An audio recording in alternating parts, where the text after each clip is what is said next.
เมื่อสงค่าเมื่อสงพี่น้องผู้ทำยี่น้องเขาตั้งเสียงในค่ะเนาะเงาตัวในก็เขาเดือนพี่น้องเฮาเขากว่าด้วยเขาหลักไล่ตาปาดในค่ะอ้อ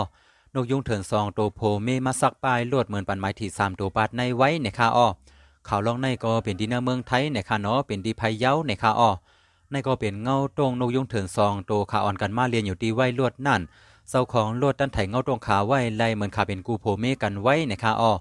นกยุงตาตัวหนึ่งแต่นอนไปอยู่ที่หิมคางโหลวดนั่น นกยุงแทงตัวหนึ่งซ้ำกว่าซักเลนอยู่ดีโหลวดดีป้ายรถเกียงสีขาวลำนั้นในคาอ้อ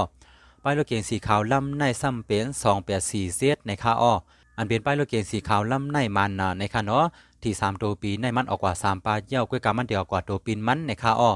ปาดอ่อนตั้งเมื่อซ้ายเหล่าเสือเสียงกามกว่านั่นมันออกกว่าเซต82ในคาเนาะไว้เสียนันมาซ้ำออก8เซต2ไว้เสียนันมาแทงซ้ำออก4เซต8ในคาอ้อ3ปาซื้อในมาเดียวกว่าตัวปีนมันหลายๆในคาเนาะดีป้ายรถเกียงลำในตัวซื้อมันอันใบออกก็ดึกกึดอยู่ในค่ะเนาะ284เซลก็84เซตในค่ะอ้อสว่าเพอเซอร์มีก็ซ้ำด้วยกันค่ะเนาะที่3ตัวปาดในอยู่สร้างมาอยู่ตัวซื้อมันอันไปออก